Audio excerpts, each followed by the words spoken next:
வணக்கம். பொதுவாக ஒரு படத்தை பார்த்து சந்தோஷப்படுறவங்கள பார்த்துருக்கோம். முதல்ல தமிழ் திரையுலகமே ஒரு படத்தோட இன்விடேஷனை பார்த்து சந்தோஷப்பட்டது இதுதான் ஃபஸ்ட்டு. புரிஞ்சவங்க புரிஞ்சுக்கங்க, புரியாதவங்க புரிஞ்சுக்கிட்ட எடுத்துருச்சுக்கங்க. அதை பற்றிலாம் நிறைய சொல்லணும் தான் ஆசை. பட் நான் என்ன சொன்னாலும் வேறு ஏதாவது தலைப்பு அவங்க போட்டுடுறாங்க, அதான் பயமாக இருக்குது. வர்றவங்கெல்லாம் விவேக் சார்னு என்னமோ நான் ஏதோ தியாகராஜ பாகவத பியூசின் அப்பா கூட நடித்த மாதிரியே ஒரு ஃபீலிங் கொண்டு வந்துட்டாங்க. நான் ஜாலியாக இருந்தேன். ரீசெண்ட் டைமில் நான் ரொம்ப ஜாலியாக ஆக்ட் பண்ண படம் இந்த யங்ஸ்டர்ஸோட பண்ண இந்த ரம் தான். they made me young, more youngest. So அதுக்கு காரணம் என் கூட இருந்த அம்ஜத், அர்ஜுன், அப்புறம்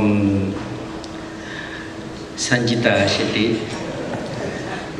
இங்கே நரேன், இன்னும் நிறைய ஆர்டிஸ்ட் கூட பண்ணாங்க. எல்லாத்துக்கும் மேலே எனக்கு அப்புறம் மியா ஜார்ஜோட எனக்கு காம்பினேஷன் வைக்கலை. எனக்கு கமிஷனர் ஜார்ஜை தெரிஞ்ச அளவுக்கு கூட மியா ஜார்ஜை தெரியாது. உண்மையிலேயே கமிஷனர் தெரியும், ஏன்னா மரம் நடுறதுக்காக அவர்கிட்ட போய் பார்த்து என்ன பண்ணலாம் ஏது பண்ணலான்னு ஒரு டிஸ்கஷன்லாம் உட்காந்துருக்கேன். So I know commissioner George. எனக்கு ஐஜியை தெரியும், ஆனால் ஐஜிக்கு எனக்கு தெரியாது. நான் சொன்ன மாதிரி ஆகிப்போச்சு. இங்கே ப்ரெஸ்லாம் வந்திருக்காங்க, ரொம்ப சந்தோஷமாக இருக்குது. நான் ரம் படத்தை பற்றி சொல்கிறதுக்கு முன்னாடி உங்களுக்காக ஒன்று சொல்கிறேன். இது இந்தியா ஜனநாயக நாடு, டெமோக்ரஸி. இந்த டெமோக்ரட்டிக் செட்டப்புக்கு there are 4 pillars. இந்த 4 பில்லரில் தான் ஜனநாயகம் அப்படிங்கிறது நம்ம இந்தியாவில் இருக்குது. அதில் ஃபஸ்ட் பில்லர் இருக்க government, second pillar is parliament, சட்டசபை அண்ட் பாராளுமன்றம். Third pillar justice, high courts and supreme courts. Fourth pillar is a very paramount importance, that is nothing but press, media.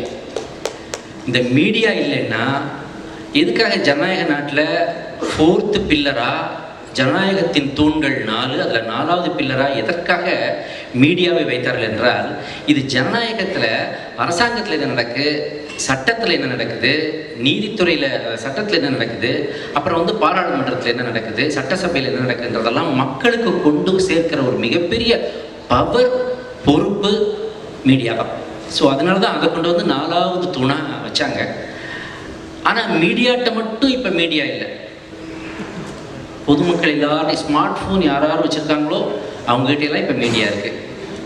இன்றைக்கு காலையில் கூட நீங்கள் பேப்பரில் ஒரு விஷயம் பார்த்துருப்பீங்க. ஒரு பாவம் ஒரு காலேஜ் ஸ்டூடெண்ட் கடலில் நீச்சல் தெரியாமல் கஷ்டப்பட்டு கொஞ்சம் கொஞ்சமாக ட்ரவுன் ஆகிட்டு இருக்கிற முந்தியெல்லாம் பார்த்தாக்க என்ன செய்வாங்க, டக்குன்னு உள்ளே குதித்து 4 பேர் 10 பேர் பார்த்தாலும் ஒரு 2 பேராவது தண்ணிக்குள்ளே குதித்து காப்பாற்றலான்னு பார்ப்பான்.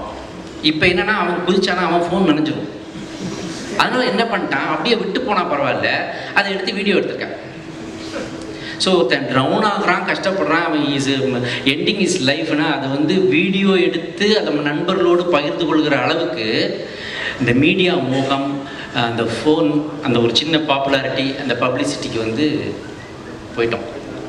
ஸோ அது இந்த மீடியா மூலமாக நான் சொல்ல விரும்புவது என்னன்னாக்க, உயர்ந்த விஷயங்களையே பகிர்ந்து கொள்ளுங்கள். பொதுமக்களுக்கு நான் சொல்ல விரும்புவது உயர்ந்த விஷயங்கள், நல்ல விஷயங்கள், உயர்ந்த மனிதர்களை பற்றிய நல்ல விஷயங்களை பகிருங்கள். அன்பையும் சகோதரத்துவத்தையும் வளர்க்கக்கூடிய நல்ல விஷயங்களை பகிருங்கள். தவறான விஷயங்களையோ, நாட்டில் ஒரு கலவரத்தையோ ஒரு சர்ச்சையோ கலப்புற விஷயத்தையோ பகிர வேண்டாம். நல்லவற்றை மட்டும் வதந்தியை பரப்ப வேண்டாம். இதை மட்டும் ஒரு அப்பீலாக உங்களுடைய பலத்த கரகோஷத்தோடு சொல்ல விரும்புகிறேன். இந்த ரம் படத்தை பொறுத்த வரைக்கும் அடிக்கடி நான் ஷார்ட்டில் என்ன பண்ணேன்னா, இப்படி பார்ப்பேன், இல்லாட்டி இப்படி பார்ப்பேன். இந்த 2 தான் என்னோடய மெயின் ஆக்ஷன். என்னென்னா, ஒரு அசோசியேட் இருந்தார், அவர் பேர் என்ன, சுப்பு அண்ணன். எனக்கும் இடுப்புக்கு தான் இருப்பார். அவர்கிட்ட ஏதாவது கேட்கணுன்னா இப்படி பார்த்தாக்கணும், எதுக்கும் டைரக்டர்கிட்ட ஒரு வார்த்தை கேளுங்கன்னா அடுத்தப்பல இப்படி போய். இந்த கார்பரேஷனில் பல்பு மாற்றுறதெல்லாம் சாய் விட்டால் ஈஸியாக மாற்றிடுவார். இவ்வளோ உயரமான ஒரு டைரக்டரை நான் இது வரைக்கும் சந்தித்ததே இல்லை. சரி, டைரக்டர் தான் இப்படி இருக்காருன்னா ப்ரொடியூசர் பார்த்தா அவரும் ஹைட்டாக தான் இருக்கார். ஒவ்வொருத்தரும் ஒவ்வொரு ஸ்டைல். அதுவும் நம்ம அம்சத்து வந்து டைலாக் பேச ஆரம்பித்தா, அதாவது நான் சொல்கிறேன், இந்த டைலாக் பேச ஆரம்பித்தா ரஜினி சார் ஆரம்ப கால படங்கள் பார்த்தீங்கன்னாக்க ஃபாஸ்ட்டாக பேசியிருப்பார். அது அவராலே டப் பண்ணுறது கஷ்டம், அவ்வளோ ஃபாஸ்ட்டாக டைலாக் பேசுவார். இப்போ நான் கூப்பிட்டு சொல்லுவேன், அம்ஷத் இது அவ்வளவு நீ மறுபடியும் டப்பிங் பண்ணணும், ஒரு நாள் இந்த ஸ்பீடில் நீ கேட்கலாம், நீங்கள் வேணா போங்க நான் வரலங்கிறாராம்.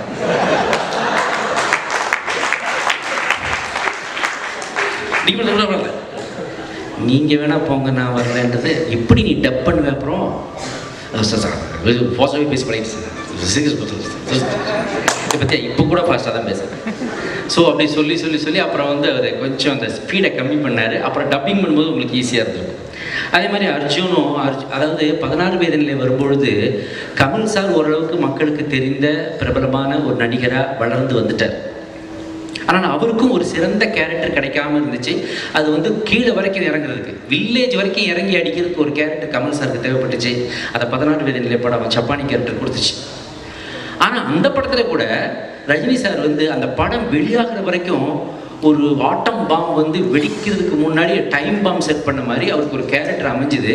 ஆனால் அந்த படம் 16 வயதில் ரிலீஸ் ஆனதுக்கு அப்புறம் தான் பரட்ட பரட்ட பரட்ட பரட்டான்னு ரஜினி சார் பெரிய ஹிட் ஆனார். அப்போ தெரியுது. அதே மாதிரி பாய்ஸ்னு ஒரு படம் நான் பண்ணேன். அதில் பார்த்தீங்கன்னா என்னை சுற்றி வர சின்ன சின்ன பசங்களாக இருந்தாங்க. சித்தார்த்தன் ஒருத்தர், பரத்னு ஒருத்தர், மணிகண்டன் ஒருத்தர், தமன் ஒருத்தர், சாய், அவன் பேர் ஒரிஜினல் பேர் சாய், ட்ரம்மர். ஸோ எல்லாம் பார்த்தீங்கன்னாக்கா அந்த படம் வந்து கிட்டத்தட்ட 10-15 வருஷம் தாண்டி பார்க்கும்போது எல்லாரும் ஒவ்வொரு உயரத்தில் இருக்கிறாங்க. அஃப்கோர்ஸ் மணிகண்டன் மட்டும் இன்னும் ஸ்ட்ரகிள் இருக்கார், அதை நல்லா வரணும்னு நான் வேண்டிக்கிறேன். வரும். மற்ற எல்லாருமே ஒரு பொசிஷனில் போயிட்டாங்க. இப்போ பார்த்தா அதுக்கும் அடுத்த ஒரு தலைமுறையோடு நடிச்சிட்டு இருக்கும்போது பார்த்தாக்க இப்போ நான் சொல்கிறேன், இந்த அர்ஜுனும் இந்த அம்சத்தும் இன்றைக்கி சாதாரணமாக இருக்காங்க.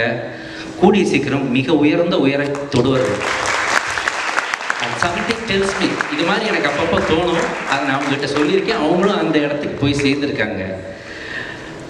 அதே மாதிரி ஒரு 20 வருஷத்துக்கு முன்னாடி, இப்போ நம்ம இந்த ஹோட்டலில் இருக்கிறோம், 20 வருஷத்துக்கு முன்னாடி சோழா ஷெரட்டனில் நான் கூட ஒரு படத்தில் சொல்லியிருப்பேனே, இந்த பக்கம் போனால் சோழாக்கு போகலாமா? போகலாம் சார், அங்கே எனக்கு வேலை இல்லை, நான் இப்படி போகிறேன்ட்டு போவேன். ஆனால் சோழாவில் எனக்கு வேலை இருந்துச்சு. அப்போ ஒரு ஆடியோ ரிலீஸ். அந்த ஆடியோ ரிலீஸ்க்கு சுஹாசினி மணிரத்னம் அவர்கள் தொகுத்து வழங்கினாங்க. அந்த படத்துக்கு பாலச்சந்திர சார் வந்து கேசட்டை ஒருத்தர்கிட்ட கொடுத்து ஒருத்தரை வாங்க சொன்னார். வாங்கினது 2-3 பேர் போனாங்க. நானும் போய் ஒரு கேசட், அப்போல்லாம் கேசட் தான், கேசட் வாங்கினேன். கொடுத்தது ஒரு சின்ன பையன் ஜிப்பாக போட்டிருந்தார். யார் சார் இதுன்னு கேட்டேன். அதுக்கு முன்னாடி ஒரு சின்ன, அந்த ஃப்ளாஷ்பேக்கு முன்னாடி ஒரு சின்ன ஒரு ஃப்ளாஷ்பேக் சொல்கிறேன். அதுக்கு ஒரு வாரத்துக்கு முன்னாடி, ஒரு வாரம் 10 நாளைக்கு முன்னாடி பாலச்சந்தர் சார் என்னை கூப்பிட்டாரு வீட்டுக்கு. கூப்பிட்டோடனே அப்போ வந்து 118NE ஒரு கார் இருக்கும், பிரீமியர் பத்மிற்கு அடுத்தாப்புல ஃபியட் போட்டது, பிஸ்கட் ஒரு பெரிய பிஸ்கட் மாதிரி இருக்கும். அந்த காரில் என்ன உட்கார வச்சு இந்த மியூசிக்கை கேள்றான்னு சொல்லி ஒரு கேசட்டை போட்டார். அப்போ அதில் வந்து ஒரு சின்ன ஒரு ஜிங்கிள் மாதிரி ஒன்று போச்சு. ஜிங் சாக் ஜிங் சாக் ஜிங் சாக் ஜிங் சாக்னு ஒரு ரிதத்தில் ஒன்று போயிட்டு இருந்துச்சு. எப்படி இருக்குடா இந்த பாட்டு அப்படின்னாரு. என்ன சார், நான் வந்து இளையராஜாவுடைய ஃபெனட்டிக் ஃபேன், நான் யாரையும் ஒத்துக்கிறது இல்லை. உடனே நான் சொன்னேன், சார் என்ன சார் இது நர்சரி ரைம் மாதிரி இருக்குது, சிம்பிளாக இருக்கே சார் அப்படின்னேன். சிம்பிளாக இருக்குல்ல? ஆமாம். எல்லாருக்கும் எளிதாக புரியும்ல? ஆமாம். அப்போ இவர் தான்டா நம்ம படத்துக்கு மியூசிக் டைரக்டர் அப்படின்னாரு பாலச்சந்தர் சார். எவ்வளோ பெரிய அவருக்கு இது பாருங்கள், அவருக்கு புரியுது. ஒரு ரஜினி சாரையே கண்டுபிடிச்சவர், ஒரு கமல் சாரை பட்டை தீட்டியவர், அவ்வளோ பெரிய டைரக்டர் வந்து இளையராஜாவுடைய கோலோச்சி கொண்டிருக்கிற அந்த நேரத்தில் ஒரு சின்ன பையனை கூப்பிட்டு வந்து இவர் தான் இந்த படத்துக்கு மியூசிக் டைரக்டர் அப்படின்னு அந்த டியூனை என்கிட்ட போட்டு காட்டி இது எப்படி இருக்குன்னு கேட்டார்னா, அப்போ அவருடைய விஷன் பாருங்கள். அப்புறம் அதே மாதிரி அந்த ஃபங்க்ஷன் நடந்தது. அப்போ அந்த கேசட் வாங்கினேன் அவர்கிட்ட இருந்து. வாங்கினது நான், கொடுத்தது திலீப் என்ற AR ரஹ்மான்.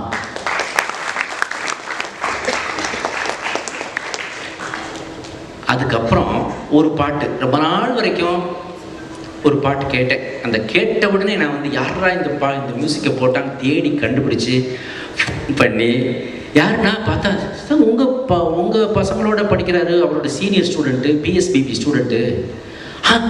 அந்த பையனா இப்படி சாம போட்டான்ட்டு ஃபோன் பண்ணி பாராட்டி அந்த ஒய்டிஸ் கொலைவெறி பாட்டுக்காக நம்பர் கண்டுபிடிச்சி தேடி நான் பேசிய அன்பு நண்பர் தான் அனிருத் அவர்கள்.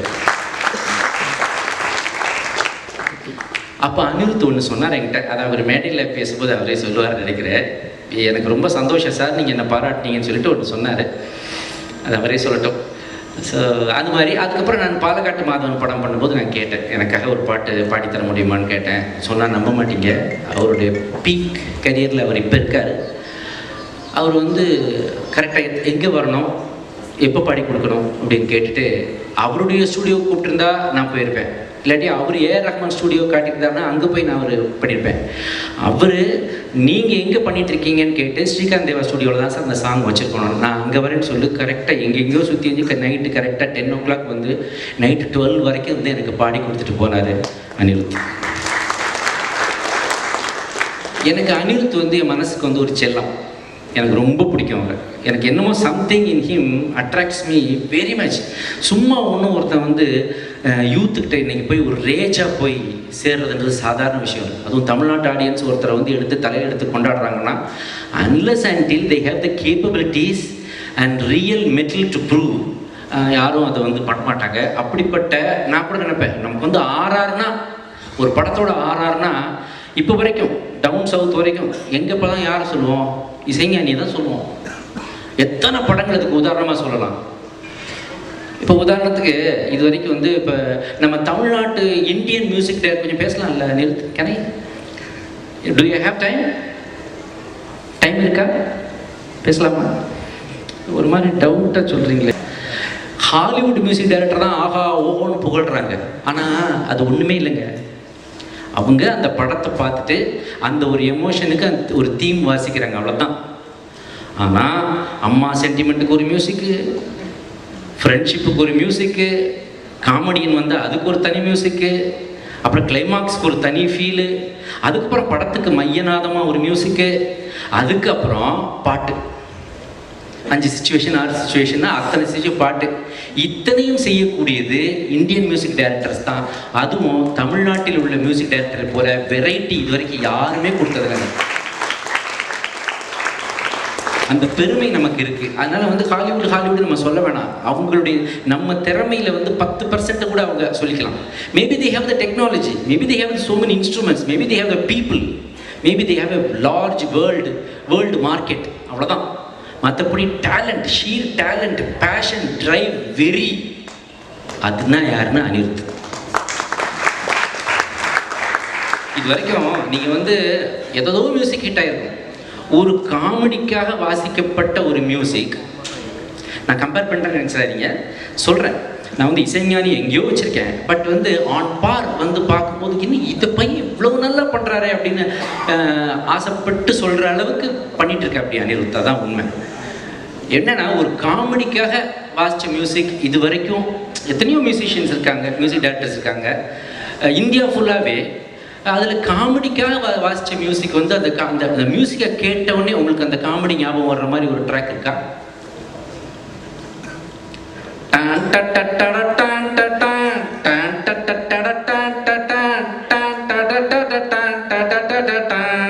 இந்த மியூசிக் கேட்டோன்னே உங்களுக்கு கவுண்ட் பண்ணி செந்தில் அந்த வாழைப்பழம் இந்த ஜோக்கெல்லாம் ஞாபகம் வருதா இல்லையா? ஸோ அந்த அளவுக்கு ஒரு இன்ஃப்ளூயன்ஸு போய் மக்களை சென்றடைந்த இசைஞானி ஆர்ப்பரித்து கொண்டிருந்த அந்த கடலில் நமக்கு இப்போ கிடைச்சிருக்கிற ஒரு விலை மதிக்க முடியாத டேலண்ட் உள்ள ஒரு முத்து என்றால் அது நமது அனிருத். இதுக்கு கை தட்டலைன்னா எதுக்கு தட்டுவீங்க? உண்மையில சொல்லப்போனால் இப்போ ரீசெண்ட் டைம்ஸில் அவர் போட்ட படங்கள்லையுமே அவருடைய சாங்லையும் சோட போகலை, பிஜிஎம் ஆர்ஆர்லையும் பின்னி எடுத்திருக்கிறாங்க. ஒரு மாறின்ற ஒரு படத்தை கடைசி வரைக்கும் நமக்கு ஒரு ஃபுல்லாக அதோட ஸ்க்ரீனாக க்ளூ பண்ணி கிரிப் பண்ணி அதை பார்க்க வச்சது அனிருத்துடைய ஆர்ஆர் தான், அது மற்றக்கே இல்லை. ஸோ இது மாதிரி நிறைய சொல்லிட்டே போகலாம். ஸோ அவர் வந்து தமிழ்நாடு தாண்டணும், இந்தியாவை தொடரும், இந்தியாவையும் தாண்டி குளோபல் லெவல் போகணும் அனிருத். அதுதான் தமிழ்நாட்டுக்கு மீண்டும் ஒரு பெருமை. நமக்கு அவருக்கு ஆஸ்கார் டபுள் ஆஸ்காரே வாங்கிட்டு வந்திருக்கோம். But Anirudh is a different, வேறு ஒரு செட்டப், வேறு ஒரு ஜென்டர்னு நான் சொல்வேன். ஸோ அவர் he can perform, he can dance, he can sing like Michael Jackson மாதிரி குளோபல் லெவலில் போகக்கூடிய ஒரு பெரிய டேலண்ட் அனிருத். அதை நம்ம பலத்த கரகோஷத்தோடு அவருக்கு நம்ம பெர்ஃபார்ம் பண்ணி விடுவோம். மற்றபடி ஆக்சுவலாக இதுதான் என்னோடய முதல் பேய் படம்னு தான் நடிக்க ஆரம்பித்தேன். ஆனால் அதுக்கு முன்னாடி காஷ்மோரா ரிலீஸ் ஆகிடுச்சு. ஸோ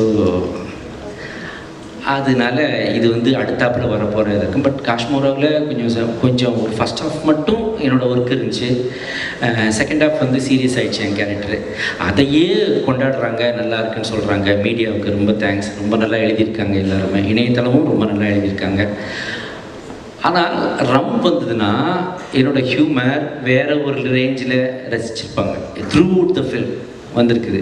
இது ஒரு சென்டர் கேரக்டரை வச்சு ப்ளே பண்ணியிருக்காங்க. இவ்வளோ பெரிய கேரக்டர் எனக்கு கொடுத்த விஜய் ரொம்ப தேங்க்ஸ், சாய் ரொம்ப தேங்க்ஸ், கூட நடித்த அம்ஷத், அர்ஜுன், சஞ்சிதா. எனக்கு சஞ்சிதா ஷெட்டின்னு வேகமாக வாயில் வராமல் எதோ சொல்லிவிடுவேன். வராது, திடீர்னு காஞ்சி போன ரொட்டின்ட்டுருவேன். அந்த ரைமிங்கில் ஏதாவது வந்தாலும் சொல்லிடுறது, அப்புறம் கேட்டுக்குவேன். ஸோ இன்னும் மியா ஜார்ஜ் எல்லாருமே ஒரு பெரிய ஒரு யூத்தோட படமாக வந்திருக்குது, ரொம்ப நல்லா வந்திருக்குது. இதில் ஒரு இடத்துல ஒரு சாங் முடியும் போது ஒரு சாங் ஓடும். இப்போ ஒரு சாங் ஆரம்பிச்சிருக்காரு அனிருத். இப்போ மியூசிக் போட்டது இது வரைக்கும் எந்த சாங்கும் அப்படியே ஆரம்பிச்சதில்ல. ரிஷி மெயினாக சொல்ல வேண்டியது ரிஷிங்க.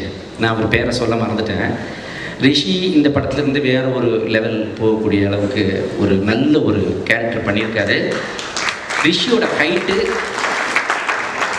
ரிஷி இப்போ தான் ஃபஸ்ட்டு படம் இல்லையா, அந்த தயக்கமோ அந்த கூச்சமோ கொஞ்சம் இருக்கத்தான் செய்யுது, இதில் லைட்டாக இருக்கத்தான் செய்யும். அது மீடியாக்களுக்கு அதுக்கு ஒரு அலவன்ஸ் கொடுக்கலாம். நீங்கள் இன்னும் 1-2 படங்கள் அப்படியே அதை தேர்ந்து அதை தாண்டி வருவார்.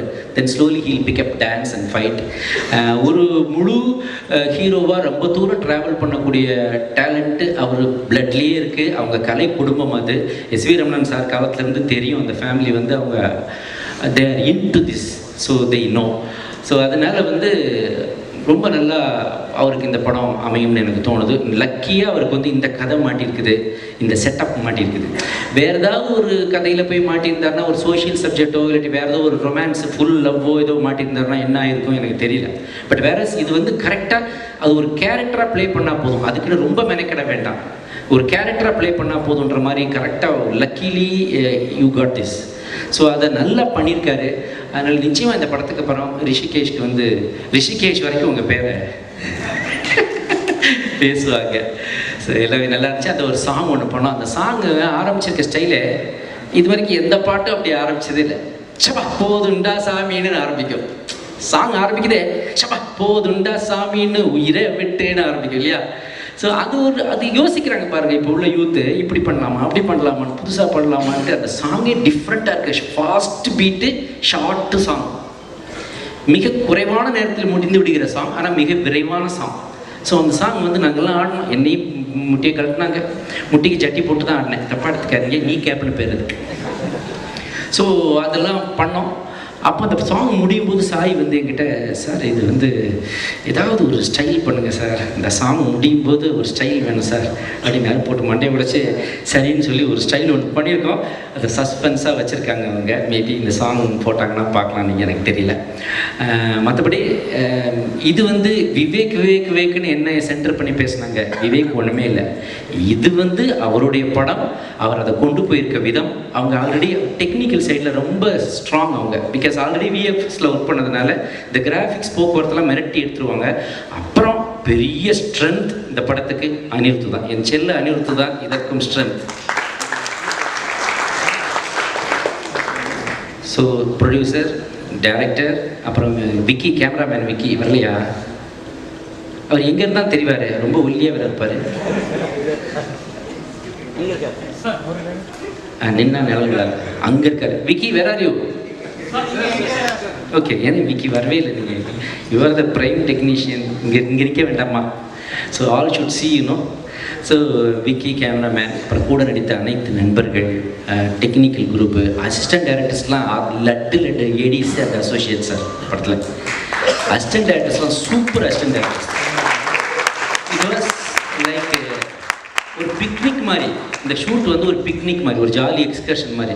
இந்த பசங்க என்ன பண்ணுவாங்க, டக்குன்னு உள்ளே போன படக்குன்னு எந்திரிச்சு நிற்பாங்க. எனக்கு ஒரே கூச்சமாக இருக்கும், ஏன் எந்திரிச்சு நிற்கிறாங்க சாரும்பாங்க, எந்திரிச்சு நிற்பாங்க. அதை முதல்ல சரிப்படுத்துகிறேன். முதல்ல நம்மளாம் ஒரே ரேஞ்சு தான்டா, பிக்கப்பு ட்ராப்பு எஸ்கேப்பு, இப்படி தான் நான் வந்து, நீங்களும் இப்போ அப்படி தான் இருக்கீங்க, நம்மளாம் ஒன்றா ட்ராவல் பண்ணலாம் அப்படின்னு சொல்லிட்டு இந்த அருண் பாலாஜி மற்ற எல்லா ஃப்ரெண்ட்ஸ் இங்கே நிற்கிறவங்க எல்லார்ட்டையும் ஒவ்வொருத்தரையும் போய் பழகி ஜாலியாகி, அதுக்கப்புறம் பார்த்தீங்கன்னா அவன் பேசும்போது என்னுடைய 500 படம் கிட்டத்தட்ட பண்ணியிருக்கேங்க. இந்த 500 படத்தில் நான் மறந்த சீன்லாம் ஞாபகப்படுத்தி காமெடி சீனை சொல்லி காட்டுற அந்த அந்த இன்வால்மெண்ட் இருக்கு பாருங்க. அதனால தான் இந்த கேரக்டர் எனக்கு நல்லா ஜாலியாக பண்ண முடிஞ்சுது. அத்தனை கிரெடிட்டும் அந்த அசிஸ்டன்ட் டேரக்டர்ஸ்க்கும் அசோசியேட் டேரக்டருக்கு தான் போகும். ஸோ அதை சொல்லி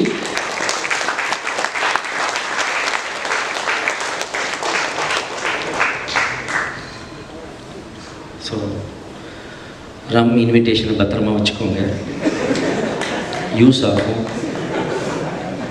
சொல்லி வாய்ப்பு கொடுத்தவங்களை அத்தனை பேருக்கும் நன்றி கூறி விடைபெறுகிறேன். நன்றி. யாரையாவது மிஸ் பண்ணிட்டாங்க சொல்லுங்கள், எல்லாரையும் சொல்லிட்டாங்க, அதுவே ஃபீல் பண்ணிட்டு போகிறாங்க. Thank you so much, by.